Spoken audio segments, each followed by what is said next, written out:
मंदिर, महावीर मंदिर गए हुआ तो 2 2.5 साल।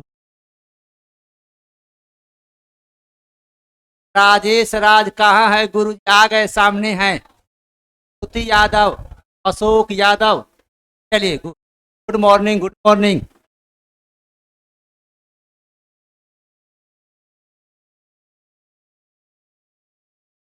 चलिए आइए तो। हाँ, पूछताछ में क्या है सो पहले कहिए। बहुत बच्चा आए नहीं समझा सर कैसे। चलिए, पूछताछ में आज मंगलवार है क्या? ज्योग्राफी और फिजिक्स। पूछताछ में क्या है? Geography plus physics. सुनिएगा,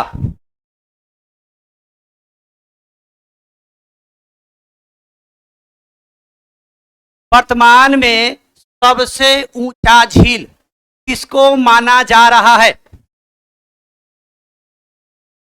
वर्तमान में सबसे ऊंचा झील को माना जा रहा है?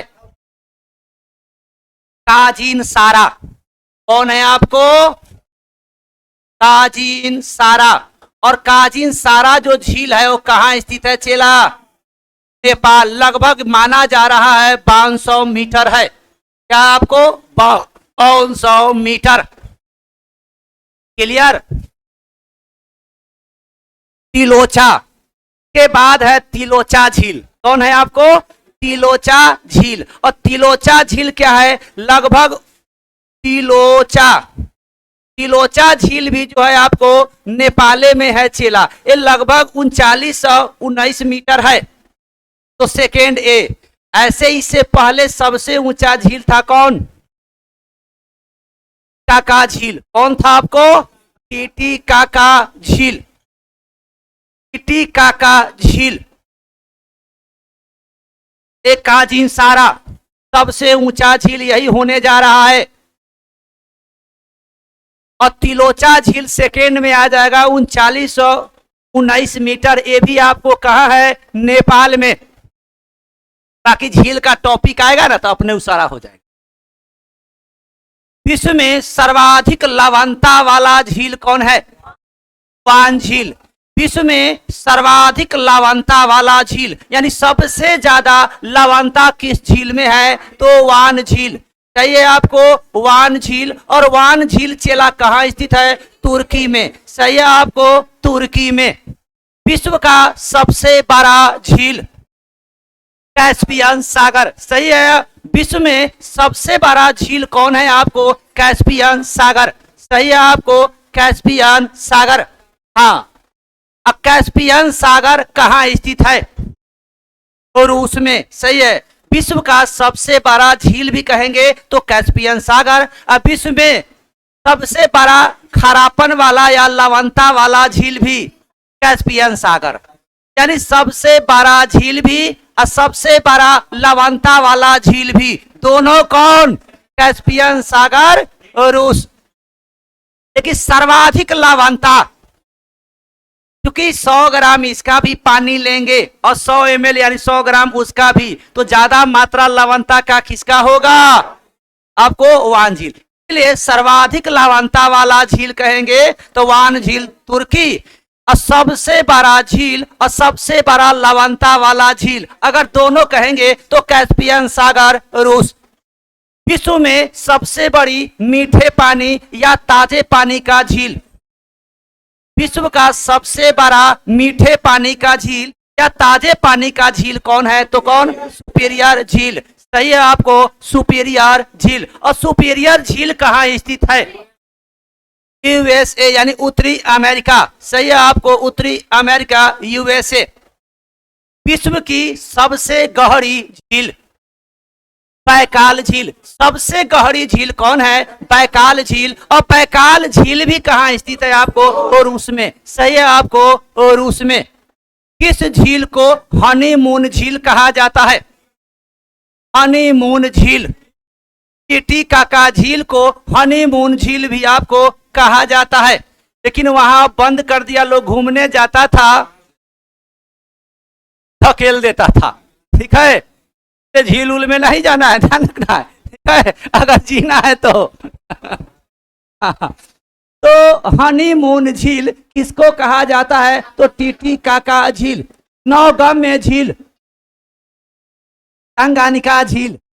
नौगम्य झील कहेंगे तो कौन है आपको? टंगानिका झील। सही है आपको, टंगानिका झील। अब भारत में अब ठीक है, चलिए। और नजदीक हो गया था ना।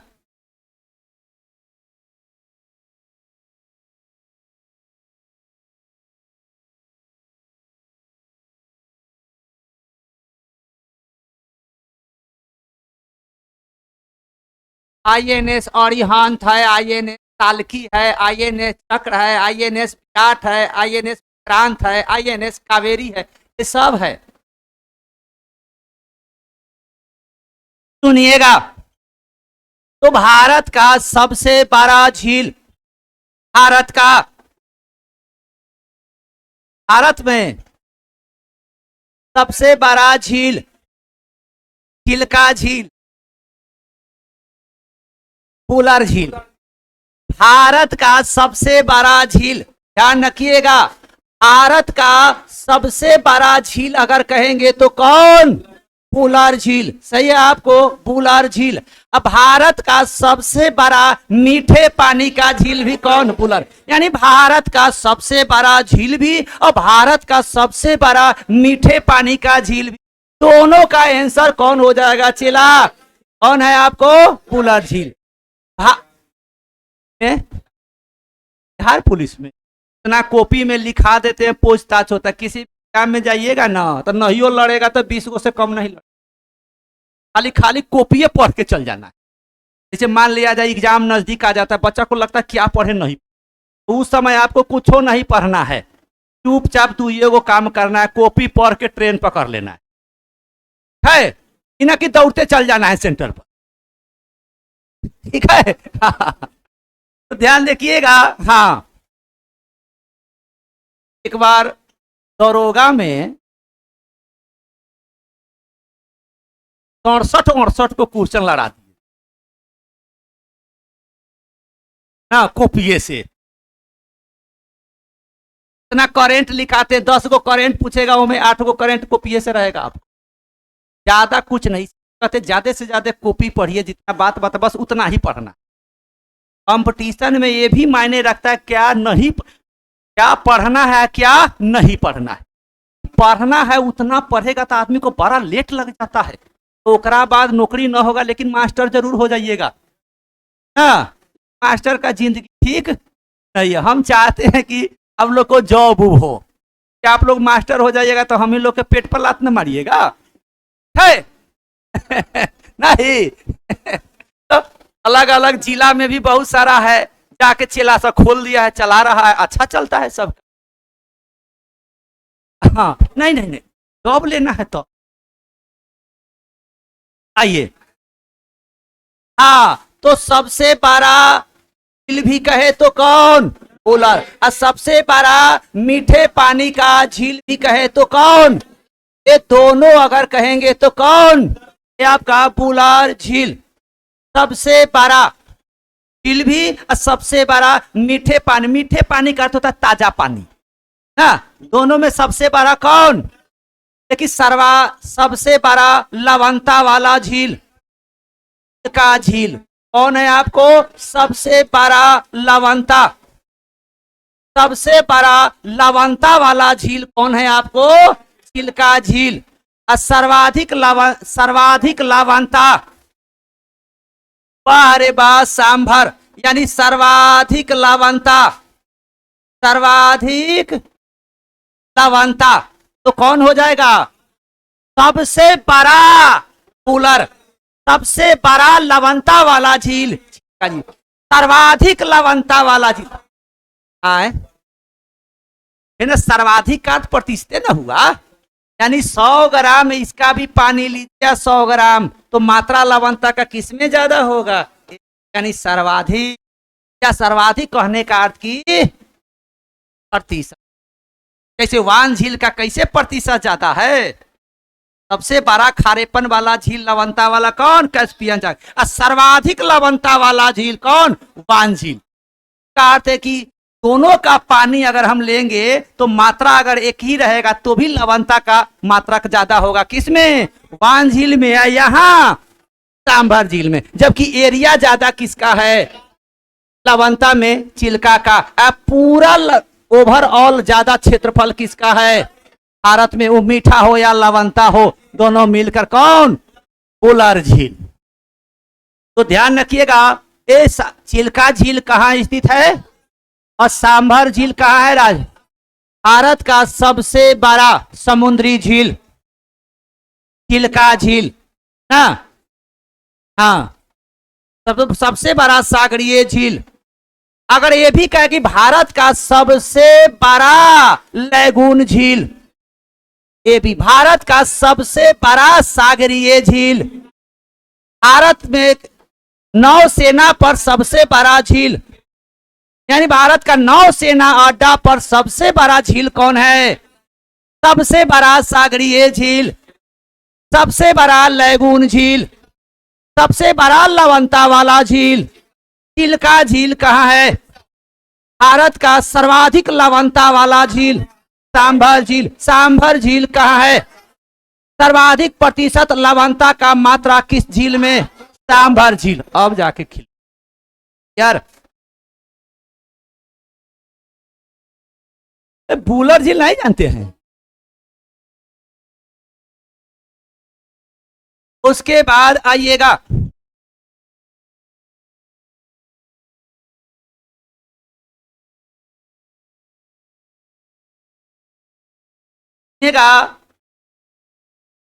पृथ्वी से सबसे नजदीक का ग्रह। देखिएगा, सूर्य से सबसे नजदीक का ग्रह, सूर्य से सबसे नजदीक का ग्रह कहेगा तो बुध, और पृथ्वी से सबसे नजदीक का ग्रह रहेगा तो शुक्र। यानी सूर्य से सबसे नजदीक का ग्रह बुध और पृथ्वी से सबसे नजदीक का ग्रह शुक्र, और दोनों से सबसे दूर का ग्रह अरुण अर्थात वरुण, वरुण अर्थात नेपच्यून ना, वरुण अर्थात नेपच्यून। जब पृथ्वी हो या सूर्य हो, दोनों से सबसे दूर का ग्रह कौन हो गया? वरुण अर्थात नेपच्यून। सूर्य से नजदीक बुध और पृथ्वी से नजदीक शुक्र। क्लियर? अब आइएगा, पृथ्वी से सबसे नजदीक का तारा, पीछे से आ रहा है जापान। सूर्य से पृथ्वी से सबसे नजदीक का तारा, पृथ्वी से सबसे नजदीक का तारा प्लूटो। चला, प्लूटो ग्रह नहीं ना है, अब प्लूटो ग्रह नहीं है, ध्यान रखिए। तो पर प्लूटो जब ग्रह नहीं होगा तो पहले ग्रह था तो सबसे दूर था। अब प्लूटो जो है उसको अब ग्रह का मान्यता समाप्त कर दिया गया है।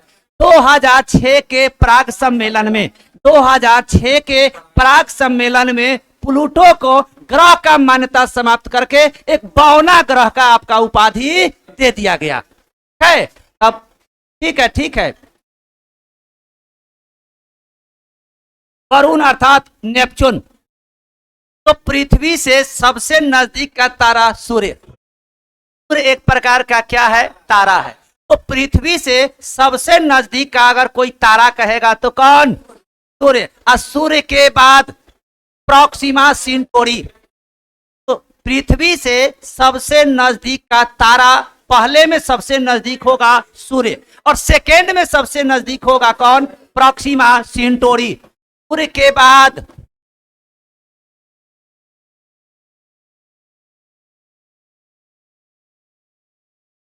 प्रॉक्सिमा सिंटोरी। कौन है आपको? प्रॉक्सिमा सिंटोरी। क्लियर?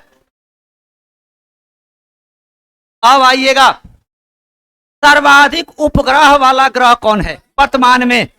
सही है, सबसे ज्यादा ग्रह किसके पास है चेला? तो शनि के पास उपग्रह है। सबके पास सबसे ज्यादा उपग्रह शनि के पास। कितना? 145। और सेकेंड में कहेंगे तो बृहस्पति। कितना? क्लियर? और कितना ग्रह है जिसके पास अपना उपग्रह या चंद्रमा नहीं है? तो कितना ग्रह है आपका? तो कौन कौन? बुध और शुक्र। सही है, बुध और शुक्र। और दोनों के पास कितना उपग्रह है? एक भी उपग्रह नहीं है। सही है, आपको एक भी उपग्रह नहीं है। लाल ग्रह किसको कहा जाता है? मंगल को। लाल ग्रह किसको कहा जाता है? मंगल को। पीला ग्रह किसको कहा जाता है? बृहस्पति को। काला ग्रह शनि को। काला ग्रह किसको कहा जाता है? शनि को। हरा ग्रह किसको कहा जाता है? अरुण को। हरा ग्रह किसको कहा जाता है आपको? अरुण को। जबकि नीला ग्रह किसको कहा जाता है? पृथ्वी को। नीला ग्रह किसको कहा जाता है? पृथ्वी को।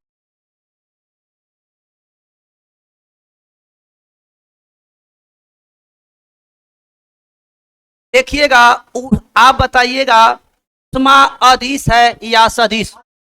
अदिश। सही है, उष्मा। कार्य, कार्य भी आपका अदिश है। क्या? अदिश। शक्ति अदिश। विद्युत धारा अदिश। समय अदिश। दाब अदिश। आप भी आपका अदिश है। क्षेत्रफल, आयतन अदिश। समय अदिश। वाह रे वाह। अब आइएगा, बल सदिश। विस्थापन, वेग, त्वरण, संवेग, आवेग, बलाघूर्ण, जड़त आघूर्ण, विद्युत धारा। ध्यान रखिएगा, उसी में रख देंगे एगो, ठीक है। विद्युत धारा जो है वो अदिश है, जबकि विद्युत क्षेत्र सदिश है। विद्युत धारा जो है आपका अदिश है, जबकि विद्युत क्षेत्र जो है आपको क्या है? विद्युत क्षेत्र सदिश है, अब विद्युत धारा अदिश। और भार, भार सदिश है। क्या आपको? भार क्या है आपको? सदिश है। सही है। अब बताइए, बल का एसआई मात्रक न्यूटन। बल का एसआई मात्रक न्यूटन होता है। अब बल का सीजीएस मात्रक क्या होता है? पहले तो जब सही हो जाएगा ना, तब ना उसमें फिर नया रखना है, ठीक हो जाता है तब। आ रहे गांव वाला डाइन, ओ शहर वाला। सही। तो ध्यान रखिएगा, आपको बल का एसआई मात्रक होता है क्या आपको? न्यूटन। जबकि बल का सीजीएस मात्रक क्या होता है? डाइन। कार्य का एसआई मात्रक क्या होता है? जूल। कार्य का एसआई मात्रक होता है जूल, और कार्य का सीजीएस मात्रक होता है अर्ग। सही है आपको, अर्ग। ऊर्जा का एसआई मात्रक क्या होता है? जूल। और शक्ति का एसआई मात्रक क्या होता है? वाट। बल्ब ओ वाट। शक्ति का एसआई मात्रक क्या होता है आपको? वाट। अच्छा, ऊष्मा जो होता है, ऊष्मा, ऊष्मा का सीजीएस मात्रक क्या होता है? कैलोरी। ऊष्मा का एसआई मात्रक जूल होता है। ध्यान रखिए, ऊष्मा का एसआई मात्रक जूल होता है, जबकि ऊष्मा का सीजीएस मात्रक जो होता है कैलोरी होता है। क्या होता है? कैलोरी। आप बताइए, मूल मात्रक जो होता है, जब रुकिए रुकिए रुकिए, ब्रेक लेके ब्रेक।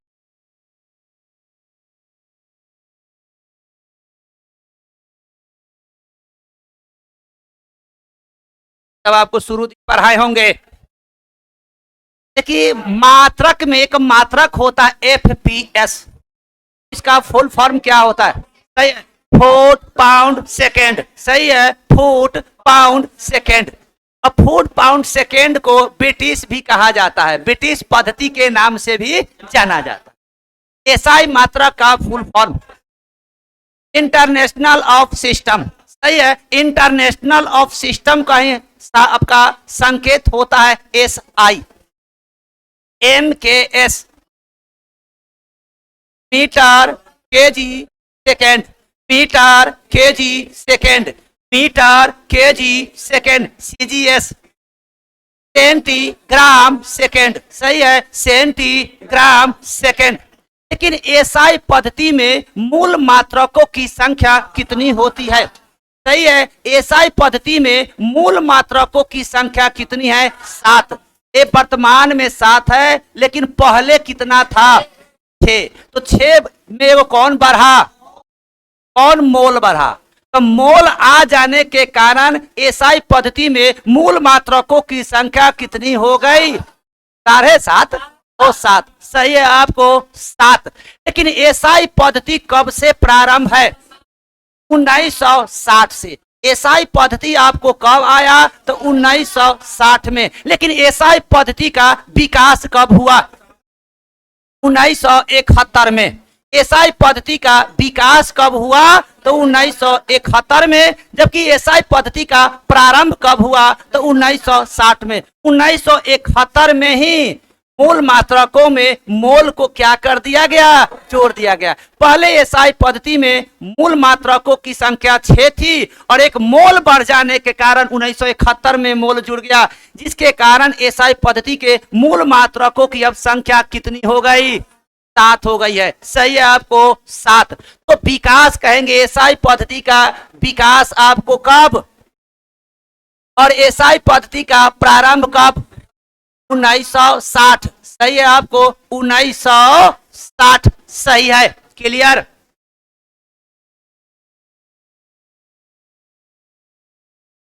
घर्षण एक प्रकार का क्या है?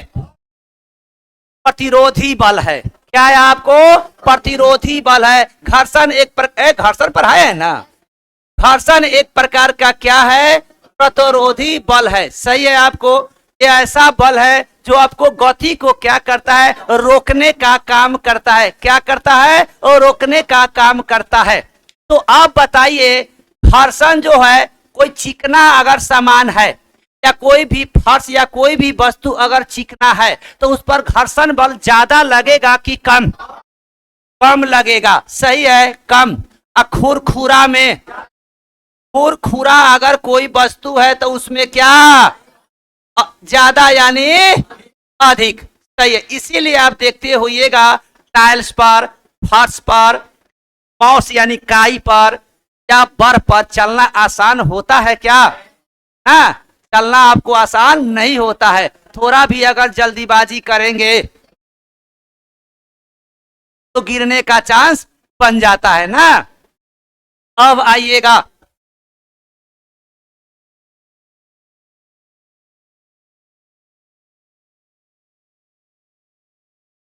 है ना, कितनों पढ़ लीजिए, अब पढ़ के जब तक ऑपरेशन नहीं कीजिएगा जीएस आपका नहीं आए। कौन तो दूर करने के लिए ना आ रहे हैं? तो देख लिए, ठीक है। हाँ हाँ हाँ, अब ना हम समझ जाएंगे कि आप लौट रहे हैं कि सूत रहे हैं कि चल रहे हैं, माने सही है कि नहीं है। है अब इतने पूछेंगे तो हमारा पता चल जाएगा कि आपका घर्षण बल ठीक है। चलिए आइएगा, घर्षण बल में चला। हाँ ठीक है, ठीक है, बहुत बढ़िया। ऑफलाइन से ज्यादा बच्चा तेज है ऑनलाइन में। ठीक है। और बराबर कहता है सर लाठी से काहे नहीं मारते हैं? हाँ हाँ, गलती करता है, उसको तो लगता है कि हम गलती करेंगे तो पिटाई का संभावना है नहीं, कम से कम यही सब पिटवाते हैं। अब आप लोग पिटाने लायक नहीं है। हाँ, ध्यान रखिएगा। अब न टीचर नहीं मारता कि भाग जाएगा विद्यार्थी। हम लोग तो 7 गधा के पिटाई खाए होंगे। और जितना गलत एगो होता था डिक्टेशन रात में लिख पाते थे हम लोग से 10 गो इंग्लिश में, अब आप लोग लिखे हैं कि नहीं, 10 गो हिंदी में। अब कितनों तेज लड़का, 2-4 डंडा तो उसको खाना ही है। मैंने दोनों में से 20 गो में से तो 2 तो गड़बड़ होता ही था। और वो फाठा का इतना चौड़ा था, एकदम साजा, एकदम माने अगर एक बार लग जाता था तब मतलब मन कुहित हो जाता था कि दोबारा हाथ बढ़ाए। लेकिन उसका एक और निगेटिव असर क्या था कि अगर आप छीप लेते ना तो एक डंडा के डबल हो जाता। तो चुपचाप आंख पोस रहे हैं, फटाफट लगा। अब कहाँ उतना भी, पहले मार भी लगना जरूरी ना। आप लोग अब मारने लायक नहीं, पता चलेगा कि हमारे घेर लिए भिकना पहाड़ी में अब, और के लड़का से दूसरे है। आइएगा इधर। अब देख लीजिएगा, टेक्नीशियन में पूछा हुआ क्वेश्चन ध्यान रखिएगा। सबसे अधिकतम घर्षण बल सबसे ज्यादा अधिकतम किस में होता है? स्थैतिक में। वाह रे वाह, गुड। स्थैतिक घर्षण बल में, यानी सबसे अधिकतम घर्षण बल किस में? स्थैतिक में। और सबसे कम घर्षण बल लोटनिक में। और लोटनिक को ही हम लोग क्या कहते हैं? आए कौन कौन? रोलिंग। रोलिंग भी कह सकते हैं, ठीक है, चलेगा। अब आइए, सबसे मजबूत घर्षण बल।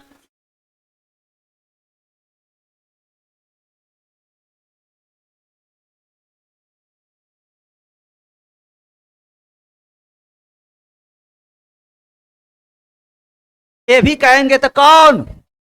एगो स्थैतिक है, एगो क्या है? हाँ ठीक। सबसे मजबूत सीमांत घर्षण बल और सबसे कमजोर। तो अब याद करना है, वो मजबूत हो या न्यूनतम हो, दोनों में एक ही है। कौन? लोटनिक अर्थात रोलिंग। अब देख लेना है, मजबूत में अस्थैतिक होता है, अस्थाई रहता है ना, आस्थाने नहीं छोड़ता। जो स्थान नहीं छोड़ा, क्या उसमें घर्षण बल तो सबसे ज्यादा होगा ना। और इसमें सबसे मजबूत होता है कौन? सीमांत। ध्यान रखना है, मजबूत में और अधिकतम में। सबसे अधिकतम घर्षण बल स्थैतिक में, और सबसे मजबूत घर्षण बल सीमांत में। और कमजोर और न्यूनतम में, दोनों में एक ही आंसर है। कौन? लोटनिक। कौन है आपको? लोटनिक। तो देखिएगा, ये टेक्नीशियन में पूछा था, सब लड़का स्थैतिक। और गतिज जो है, गतिज घर्षण, गतिज घर्षण को हम लोग क्या कहते हैं? गतिज घर्षण को हम लोग सर्पी घर्षण, गतिज घर्षण को हम लोग क्या कहते हैं? सर्पी घर्षण के नाम से भी जाना जाता है। और लोटनिक को क्या कहते हैं? रोलिंग। लोटनिक को क्या कहा जाता है? रोलिंग। सही है आपको, रोलिंग। क्लियर? का एक टाइप होता है जो चलता है उस समय लगता है, जैसे हम लोग चलते हैं तो उस समय जो घर्षण लगता है। क्लियर? देखते होंगे जूता में ये सब जो है ना, गैप, गोटी क्यों लगा होता है? घर्षण बल को कम करने के लिए। चप्पल में देखते होंगे, गाड़ी के टायर में देखते होंगे, साइकिल के टायर में, मोटरसाइकिल के टायर में, सब क्यों लगा रहता है? ताकि गिरे ना। और वही जब पुरान हो जाता है आपका चप्पल, तो गोटी जब खिया जाता है ना, प्लेन हो जाता है, तो थोड़ा भी चिकनापन रहेगा, तो वहां पैर फिसलने का चांस क्या हो जाता है? बन जाता है। देखिएगा फोर्स वाला सब में, फोर्स वाला सब के गोटी रहता है, इतना मोट मोट गोटी अंदर। क्यों? ताकि उस सबको तो और हर एक जगह में न जाना रहता, किस तरह का परिस्थिति, यानी जहां जूता रखे वहां चपना चाहिए ना। अब आइएगा, हम लोग का टॉपिक दूसरा नंबर में आइएगा, टॉपिक में आइएगा बर्फ। बर्फ के बाद हम लोग जल वाला में आएंगे। देखिए बर्फ क्या होता है? क्या बर्फ क्या होता है? जो हम लोग खाते हैं ना, कह रहा है सब्जी। बर्फ जो होता है जल का ठोस रूप हो, या जल का ठोस रूप होता है। क्या होता है? या जल का ठोस रूप होता है, उसको हम लोग क्या कहेंगे? बर्फ।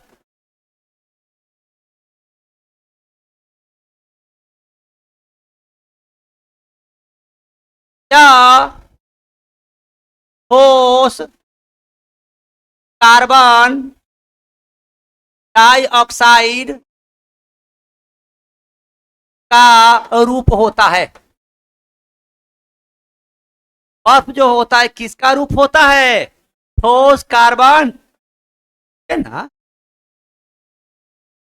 हाँ, दर्द कर रहा है, लिखते रहिए, ध्यान रखिए। हम लोग को लगता है कि पार्टनर देगा, पार्टनर के भरोसे नहीं जीना है, पता चलेगा वो नौकरी कर लिया, आप रहिए। पढ़ाई में कमजोरी नहीं करना है। चलिए, यह ठोस कार्बन डाइऑक्साइड का क्या होता है? रूप होता है ना। अच्छा जी, बर्फ जो होता है, बर्फ फैक्ट्री में देखिएगा, वैक्स फैक्ट्री, क्या इस फैक्ट्री में जिलेटिन का नाम सुने? जिलेटिन का प्रयोग किया जाता है। जिलेटिन का प्रयोग क्यों किया जाता है? क्यों? खाने में मन लगे? ओ, जमने की दर को क्या करता है? बढ़ा देता है। अरे वाह, बहुत बढ़िया।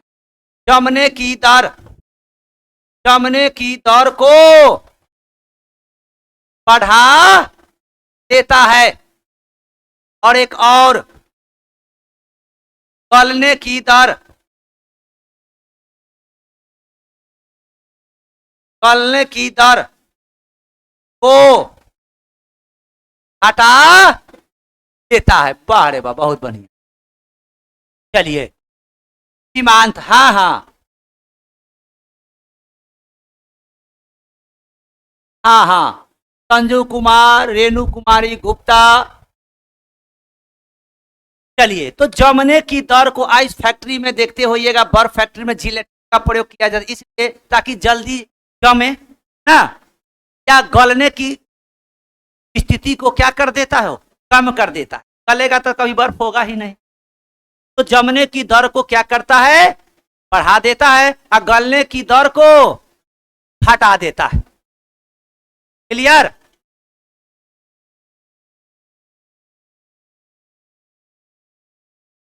बर्फ जो होता है, क्या का उदाहरण है?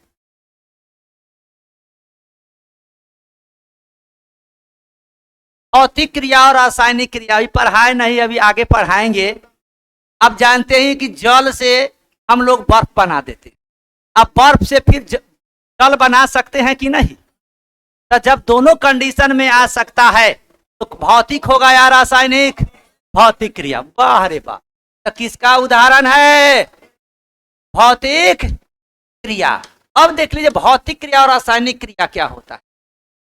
जब एक बार परिवर्तन होने के बाद दोबारा जब मूल अवस्था में नहीं आता है तो रासायनिक, अब मूल अवस्था में आ जाता है तो यानी जल से बर्फ बन जाएगा। बर्फ को हम लोग टेम्परेचर देंगे तो जल बनेगा कि नहीं? फिर मूल अवस्था में आ गया तो, लेकिन भोजन का पचना, हम लोग 3600 व्यंजन खा लेंगे और कहेंगे आओ, आ जाएगा। तो भौतिक की रासायनिक क्या? अति समान मका, क्या मका? ओ अच्छा, ऐसे तो उदाहरण बहुत ना है, वो तो समझाने के लिए ना, तो आएंगे भौतिक रासायनिक पढ़ाएंगे तब। आइएगा, आप देखते होंगे पानी में बर्फ तैरता है ना, पानी में यानी जल में बर्फ का कितना भाग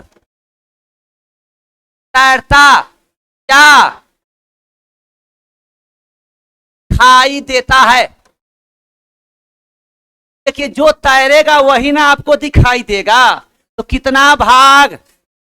1/10। कितना भाग? 1/10। जल में बर्फ का, जल में बर्फ का कितना भाग नहीं तैरता या डूबा रहता है? तो कितना? 9/10। कितना भाग? 9/10। अब आ जाएंगे हम लोग। आप तो जानते ही, जब किसी गिलास में या किसी लोटा में ना, या कोई भी बर्तन में जब हम लोग बर्फ रखते हैं, पानी में जब बर्फ रहता है, कितना बार क्वेश्चन पूछते ना, जब बर्फ पिघलेगा ना तो पानी के स्तर क्या होगा? क्यों रहेगा वही? क्योंकि पहले से तो जल उतना ही है, अब उसमें हम लोग बर्फ रखें, गिलास है, भरा हुआ है गिलास और उसमें बर्फ रख दिए, तो बर्फ रख दिए तो आप तो जानबे करते जब बर्फ गलेगा ना तो उसका आयतन क्या हो जाता है, आयतन घट जाता है। आयतन क्या होता है, घट जाता है। लेकिन जल क्या होगा, उतना ही रहेगा। तो अब आपसे पूछेगा भाई कि जल के स्तर में क्या प्रभाव होगा, यानी यहाँ दो चीज है, एक बर्फ एक गिलास का पानी, वही चीज न रखे हुए हैं, तो जल का तो स्तर वही रहेगा। अब देखिए जब जल का जब पिघलता है जब बर्फ, तो आयतन उसका क्या हो जाता है, कम हो जाता है। तब बर्फ क्या होगा, उसका आयतन कम हो सकता है, लेकिन पानी का स्तर समान परिस्थिति में। तो पूछेगा कि पानी का स्तर में क्या प्रभाव हो, कोई प्रभाव नहीं। बर्फ में बर्फ के आयतन में क्या होगा, ऐसे आगे हम लोग बताएंगे कि बर्फ जब पिघलेगा तो घना तो आयतन क्या कैसे। अच्छा अब बताइए बर्फ जो पानी में तैरता है ना, बर्फ पानी में तैरता है तो पानी जब बर्फ में तैरता है क्या घनत्व घटता है कि बढ़ता है।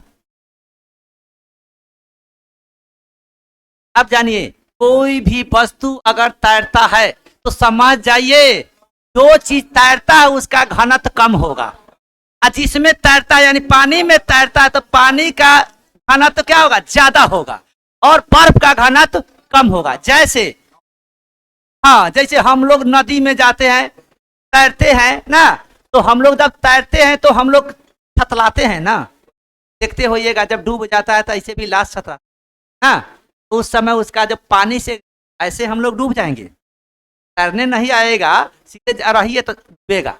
भले आपको कोई उठाए अगर नदी में तो उसको हल्का महसूस होता है ना, लेकिन अगर आप सीधे कहिएगा जाइएगा तो डूबिएगा।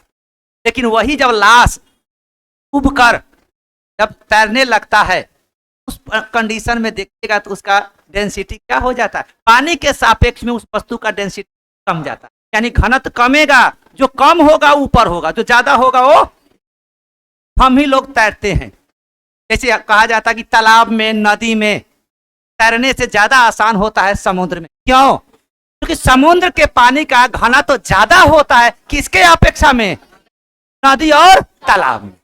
जिसका डेंसिटी ज्यादा होगा वहां के पानी होगा तो ज्यादा होगा, तो ज्यादा होगा तो आप ऊपर रहिएगा पानी नीचे रहेगा, तैरने में आपको क्या होगा, आसान हो। ज्यादा सो गए वो उठ जाइए। चलिए अभी आपको लड़ने का टाइम है तो अच्छा कोई दिक्कत होता है, कभी कभी नींद आइएगा। हाँ हाँ चलिए आइएगा, ध्यान रखिएगा रात में कैसा 11 बजे सो जाना है। बहुत बच्चा को देखते हैं मोबाइल रील से देखने में 1-1.5 घंटा लगा देता है, स्वाभाविक है जब लेट से आप सूतिएगा लगिएगा क्या होता है, नींद आने लगती है। हम लोग अपने छुट्टी रहता है तो 12 साढ़े 12 1 बजे ले मोबाइले पर छेड़छाड़ करते रह, तो उस दिन देखते हैं हम लोग लेट, अब बाकी दिन सवेरे जब सोते हैं तो देखिए हम टाइम से जग। आज अभी जिस उम्र में आप लोग है थोड़ा मोबाइल पर कम ध्यान देना है, फोन नहीं मानता है, फोन तो बड़ा खतरनाक है, तो ध्यान रखना है तो आइएगा आइएगा, बर्फ पानी में तैरता है, तो बर्फ जब पानी में तैरता है तो इसमें बर्फ का घनत्व क्या होगा, बर्फ का घनत्व क्या होगा, कम होगा, किसके सापेक्ष में, पानी में। हम लोग देखते हैं बादल तैरता है वायुमंडल में, वो भी किसके कारण, कम घनत्व के ही कारण। आगे बढ़े, नहीं बोल रहे हैं,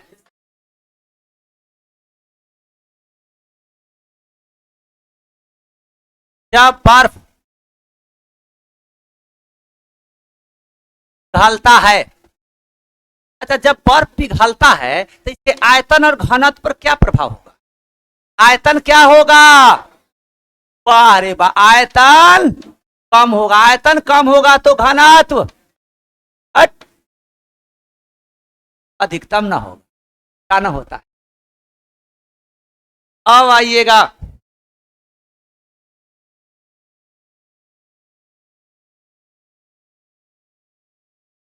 जब जल जल से बर्फ बनता है, जब जल से बर्फ बनता है तो क्या होगा, जब बर्फ बनता है तो आयतन क्या होगा, अधिक हो, क्या हो जाता है, आयतन कम, तो घनत्व क्या होगा, न्यूनतम, उल्टा, आयतन क्या होगा, अधिक,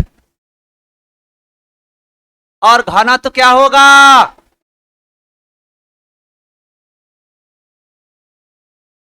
अच्छा अब बताइए, तो बर्फ जो होता है, बर्फ बर्फ फैक्ट्री में हम लोग जो नमक मिलाते हैं, क्यों मिलाते हैं, हाँ ये भी देख लीजिएगा, बर्फ फैक्ट्री में नमक का प्रयोग क्यों करते हैं, गलने की दर को क्या कर देता है, कम कर, गलने की दर को कम कर देता है, क्या कर देता है, कम कर देता। अब आइएगा, जैसे अगर बर्फ का टीला हम लोग ले जाते, टाउला पर ले जाते, गाड़ी पर, देखते होइएगा बर्फ का जब सीला ले जाते हैं, एक दूसरे का कर रखता है, ध्यान दिए, एक दूसरे से सीला रहता है, इतना इतना बड़ा रहता है, तो दोनों को क्या करता है, सबको सटा सटा के रखता है ठेला उला पर या किसी, क्यों, क्योंकि आप जानते हैं जब ये एक दूसरे को हम लोग सटाएंगे तो दाब बढ़ेगा ना, दाब बढ़ेगा तो गलनांक बढ़ेगा कि घटेगा, दाब बढ़ेगा तो गलनांक, तो देखिएगा बर्फ के मामला में देखिएगा, अगर दाब बढ़ता है, अगर दाब बढ़ता है तो गलनांक घटता है।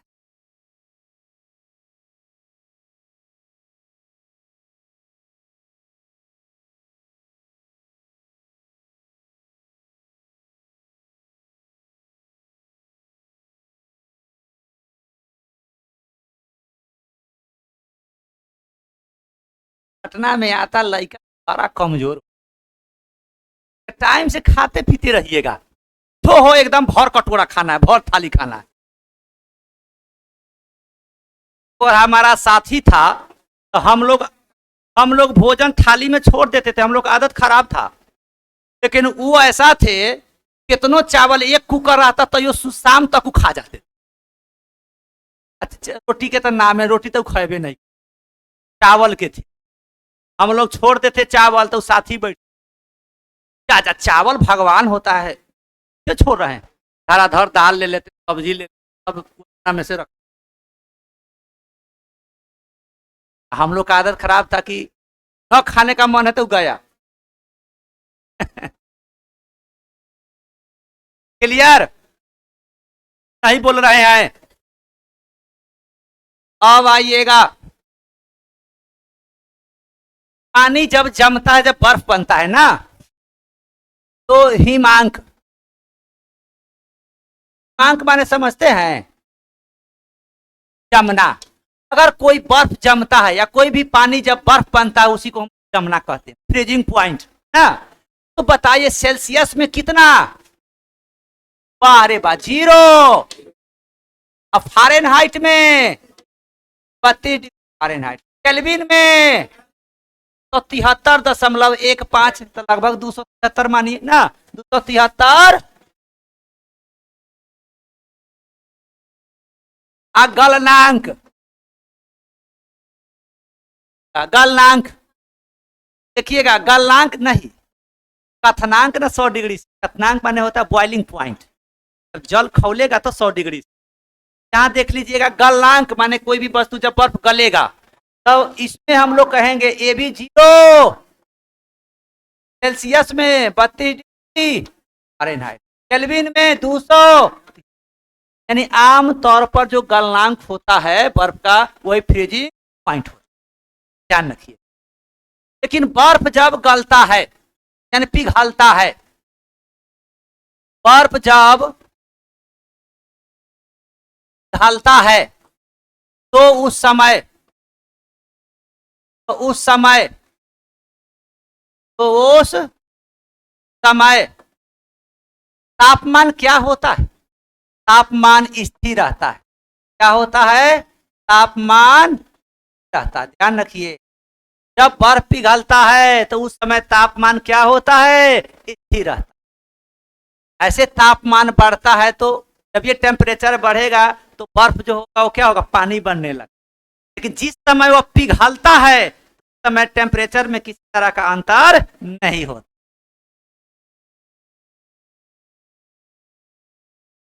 एक गिलास पानी में बर्फ का टुकड़ा रखा जाता है तो बताइए गिलास में पानी का आयतन क्या होगा? गिलास में पानी का आयतन क्या होगा? लेकिन बर्फ का आयतन क्या होगा? आयतन क्या होगा? कम होगा। ध्यान रखिए, अगर वही पूछ दे कि गिलास में पानी का आयतन क्या होगा तो आयतन क्या होगा? स्थिर होगा। क्योंकि गिलास में तो पानी रहता है और ये पिघलेगा तो उसका आयतन क्या हो जाता? कम हो जाएगा ना। ये बर्फ का पूछेगा तो आयतन कम हो जाएगा। आयतन क्या होगा? अब पानी का सेम, पानी का न बढ़ेगा न घटेगा, यानी अस्थाई रहेगा, यथावत रहेगा, यानी स्थिर रहेगा। यथावत को ही हम लोग क्या कहते हैं? स्थिर। क्लियर? कुछ यहां रखे थे पढ़ाने वाला, राजा किताब लाइए तो फोटो स्टेट रखे थे पढ़ाने के लिए। देखिए तो उधर रख दिए का ना कहीं वो झाड़ बहारू की होगी ना वो। बाबरी तो दो तीन के है। हम लोग कहाँ थे? और लिफ्ट हम लोग चढ़ लिए थे ना, उतरे ना थे अभी। आते हैं। अच्छा, ना उतर गए थे।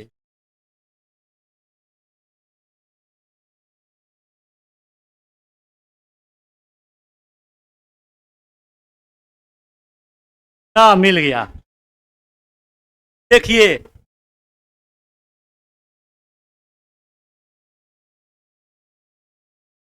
हम लोग तो देख लीजिएगा,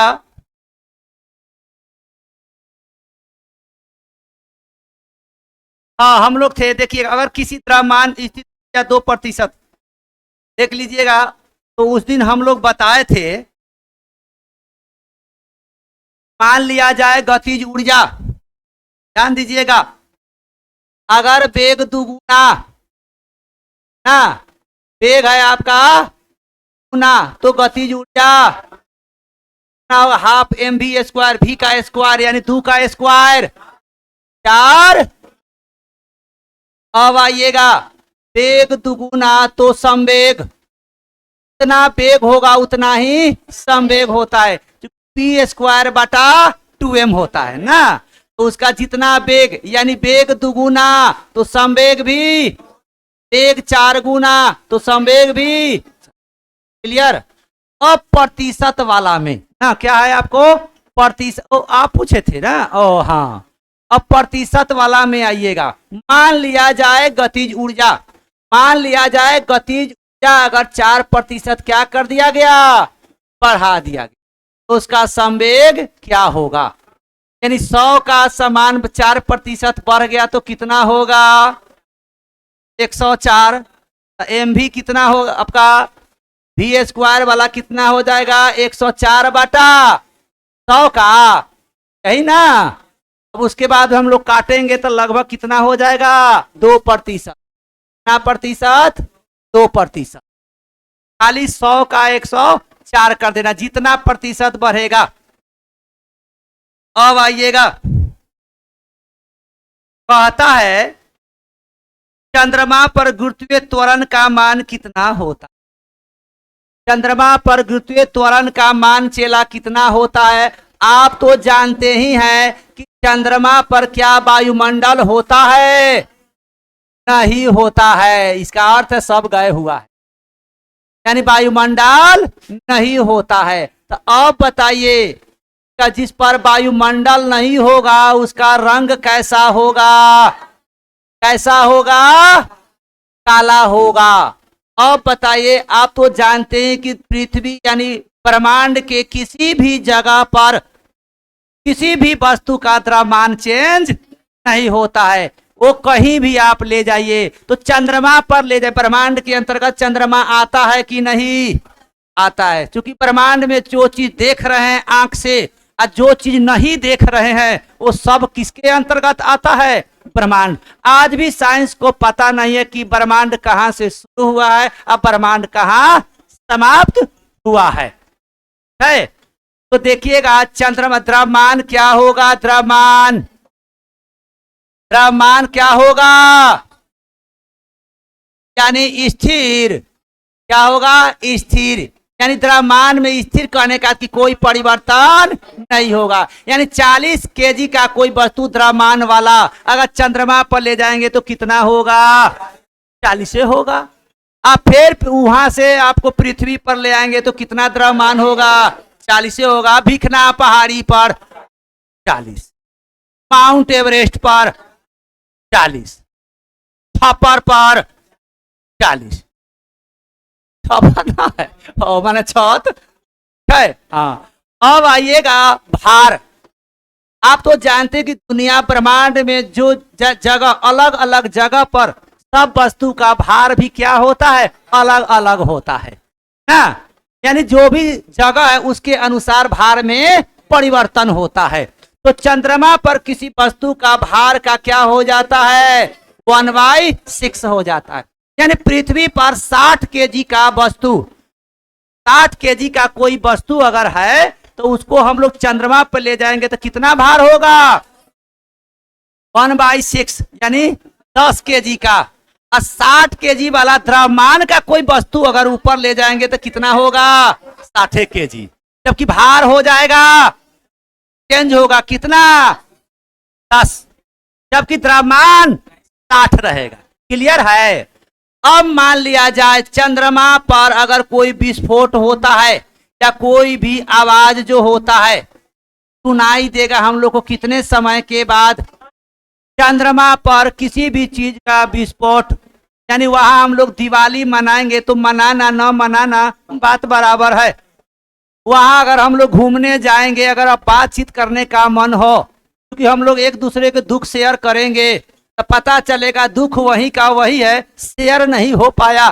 तो विस्फोट या आवाज सुनाई नहीं देने का कारण क्या है, क्योंकि चंद्रमा पर वायुमंडल नहीं है।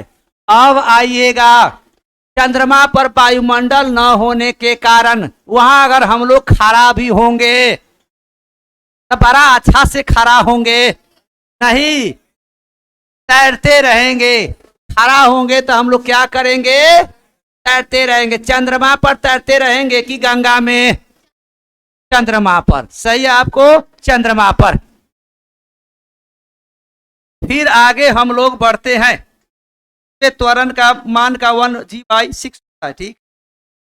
अब आइएगा, द्रव्यमान और भार में क्या अंतर है। तो मोटा मोटी एक चीज आप जान गए हैं कि द्रव्यमान दुनिया के किसी भी जगह पर चेंज नहीं होता है, यानी अस्थाई रहता है। जबकि भार अलग अलग जगहों पर उसका अलग अलग होता है, कोई दिक्कत। द्रव्यमान एक प्रकार का अदिश राशि होता है, जबकि भार एक प्रकार का सदिश राशि होता है। द्रव्यमान का एसआई मात्रक क्या होता है, केजी होता है, जबकि भार का एसआई मात्रक न्यूटन होता है। तो 3 गो अंतर हुआ कि नहीं हुआ। एक और अंतर देखिएगा, द्रव्यमान किसी वस्तु में द्रव्य की मात्रा को ना, यानी क्वांटिटी को यानी मात्रा को बोध कराता है कि कितना है। और भार में किसी वस्तु का भार उस पर लगने वाले बल को कहा जाता है। यानी किसी भी वस्तु पर जितना बल लगेगा ना, उसी को हम लोग क्या कहते हैं, भार कहते हैं। द्रव्यमान अगर कहेगा क्या होता है, तब मात्रा यानी क्वांटिटी को ही हम लोग क्या कहेंगे, मात्रा को हम लोग द्रव्यमान कहते हैं। किसी वस्तु पर जो बल लगेगा उसको हम लोग क्या कहेंगे, भार। अब वस्तु के मात्रा को हम लोग क्या कहेंगे, वायुमंडल, द्रव्यमान। क्लियर है।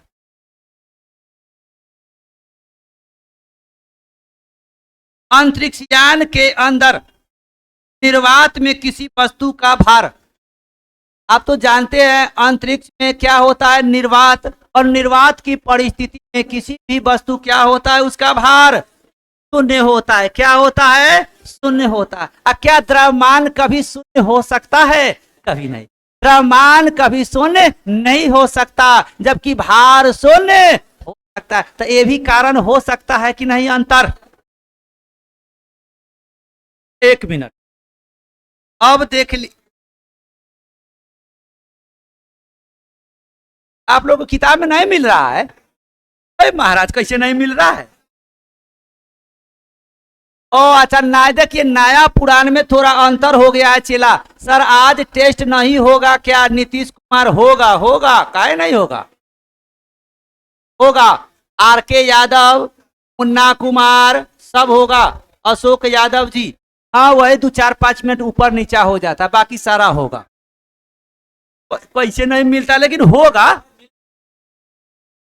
अच्छा देखिए, पेज नंबर नया पुरान में अंतर हो सकता है, लेकिन टॉपिक होगा नहीं है। अच्छा 9, चलिए, ये है ग्रहों की गति से संबंधित केपलर का नियम। आए चलिए, अब ना, अब टाइम हो गया, अब रहने दीजिएगा। एक कॉल होगा, कॉल होगा ग्रह। अब जो है आप लोग टेस्ट दीजिएगा, ठीक है, टेस्ट देकर जाइएगा ताकि पता चल जाए कितना नंबर आता है, कितना नंबर नहीं आता है।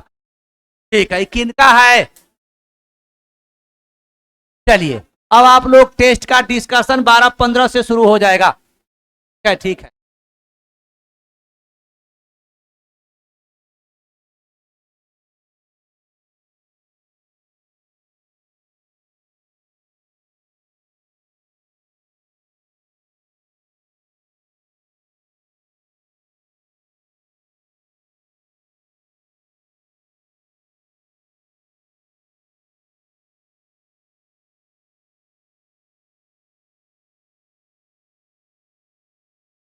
खुश।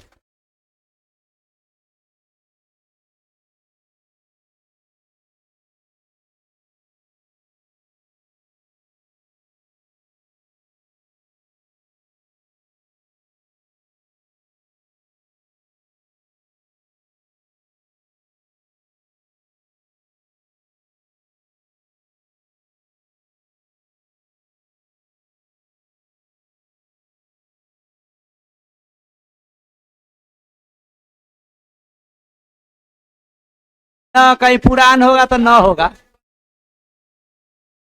पुरान में न भी हो सकता। हाँ हाँ हाँ,